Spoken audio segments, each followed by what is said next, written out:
Good evening, I'm Scott Beadle with St. George News at 8. An accused heroin dealer is behind bars following a 90-day investigation by the Washington County Drug Task Force. 30-year-old Dara Lish faces 5 counts of felony drug distribution and 1 count of felony possession with intent to distribute. The task force conducted a controlled buy of heroin from Lish on 5 separate occasions.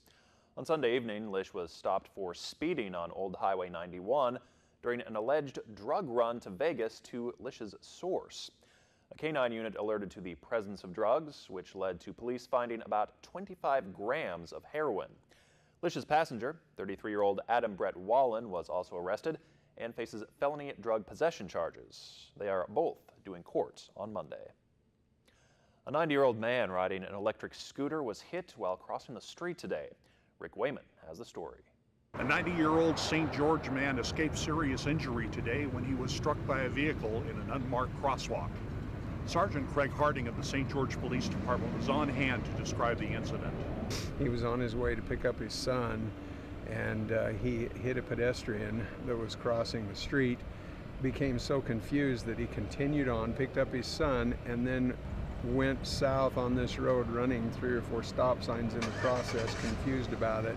We're going to use this situation to try and get Driver's License Division to reevaluate him so that hopefully they can pull his license and he can have his son and daughter begin to drive him around, and we can get a person off the street who really needs to be safe himself and not injure anybody else.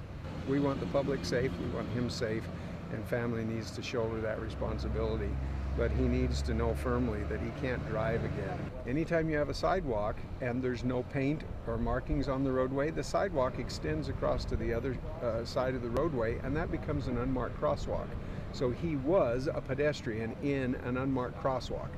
He'll be cited for failing to yield to a pedestrian in a crosswalk and leaving the scene of an accident. The gentleman in the jazzy chair was identified as 90-year-old Herb Fox of St. George by Officer McDaniel of the St. George Police Department. Rick Wayman reporting, St. George News. Officials were called out to Regent Street in Washington Tuesday evening after a report of a gas leak. Homes around the area of Regent Street and Juniper Drive were evacuated. 6 homes were cordoned off with official tape. Firefighters, a Washington City police officer, and Questar gas employees were seen walking in and out of a home in the area and around the backyard with gas sniffing tools. Firefighters eventually cleared the home of lingering gas with a fan. A Cedar City man pleads guilty to arson charges after authorities say he set fire to 7 vehicles in January. 23-year-old Isaac Wall, a transient, changed his plea to guilty as part of a plea deal with Iron County prosecutors to have 3 additional arson charges dropped. According to court documents, Wall set fire to 7 vehicles, the first at his estranged wife's home. The rest were chosen at random in 4 other locations. Wall is set to be sentenced on May 23rd. A Cedar City business that opened just last year is a top 20 finalist in the 2017 Utah Entrepreneur Challenge.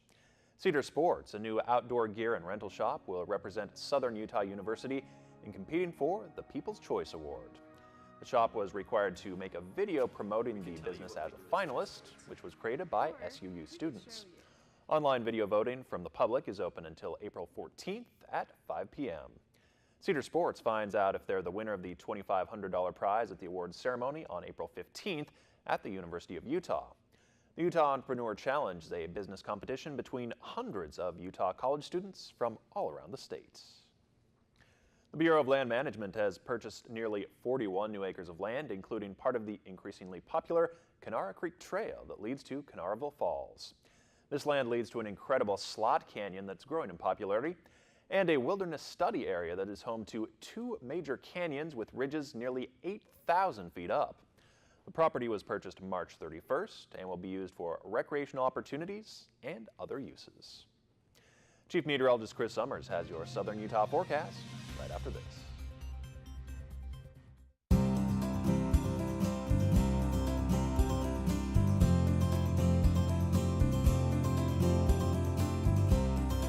The weather tonight is brought to you by Experamac.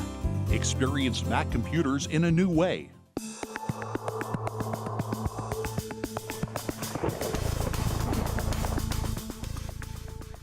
And welcome back, everyone. A good Wednesday evening to you. You're going to notice some winds pick up as we head into your Thursday. So a wind advisory has been issued for parts of the area as we get into Thursday morning, and that will continue into the evening hours as well. Southwest winds as high as 55 miles per hour in some of the valleys of Utah as we get into your Thursday afternoon. So definitely going to see some gusty winds. These areas here in the tan color shading from Nevada into parts of southwestern Utah is where the wind advisory will be in effect as you get into tomorrow morning. Again, that will last until 10 o'clock on Thursday night. So lots of wind around the area, but lots of sunshine too, and warm temperatures continuing as you head into your Thursday. Really very pleasant conditions, but dry conditions hanging around as you get into Friday as well. Now, weekend looking pretty good too.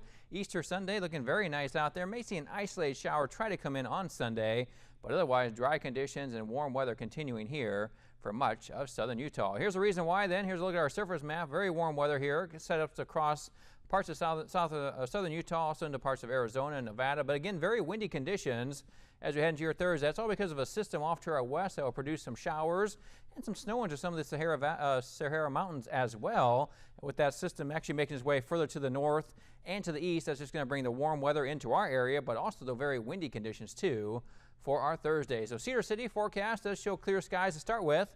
Around 7 o'clock in the morning, temperature at 44 degrees. Looking for a high in Cedar City of about 71, but again, those winds will be gusting south-southwest as high as 30 miles per hour throughout the day on your Thursday. St. George in southern Utah, temperatures start in the mid-50s, 56 degrees. Mainly clear skies around 7 o'clock in the morning. High temperatures reaching the low 80s, but again, southwest winds could be as high as 30 to 35 miles per hour in parts of the area by Thursday afternoon. Here's your high temperatures for our Wednesday. Again, enjoying some very nice weather out there, even some very warm weather to our south and west in parts of Nevada. Got as warm as 90 degrees in Mesquite Lake this afternoon, 87 the high in Vegas, 82 here in St. George. Even Cedar City seeing temperatures in the low 70s, 72 there. Enterprise 70 and Alton at 65 degrees here late this afternoon. Your forecast for tonight does show temperatures drop back into the mid-40s in Cedar City. Mainly clear skies all the way around, though. We'll get back into the low 50s to mid-50s in much of southern Utah. And for your Thursday then, taking a look outside, again seeing sunshine, but very windy conditions. That wind advisory in effect until 10 o'clock in the afternoon. 82 degrees the high in St. George, 71 degrees the high Cedar City, 82 degrees Hurricane, 88 degrees the high in Mesquite.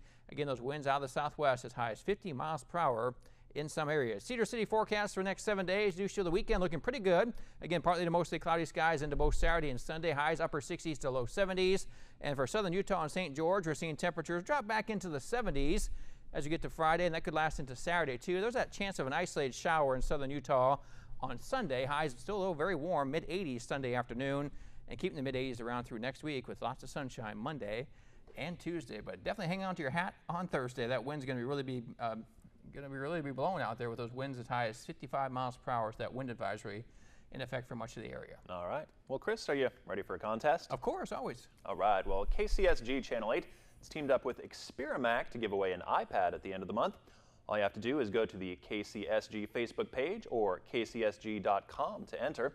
Once you've entered, be sure to also use the keyword, which we will announce during every broadcast of the St. George News at 8, for an additional 30 entries. Well, tonight's keyword is Apple. You may enter the giveaway every day until May 1st, so be sure to tune in each weeknight to the St. George News at 8 for the keyword of the day and more chances to win an iPad, courtesy of KCSG and Experamac. After the break, a scaredy cat interrupts a Major League Baseball game. A video of the finicky feline. Next on St. George News at 8.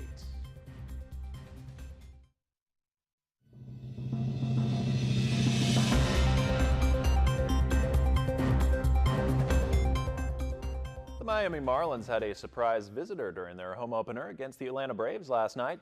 A cat somehow found its way into Marlins Park and delayed the start of the 6th inning. Marlins right fielder tried to help the cat out, but it ran along the outfield wall instead.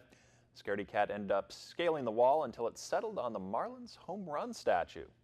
Once the kitty was safely out of the way, play was able to continue and the Marlins beat the Braves 8-4. Well, must have been some good luck for the Marlins. A little They bit won, of good luck, so yeah.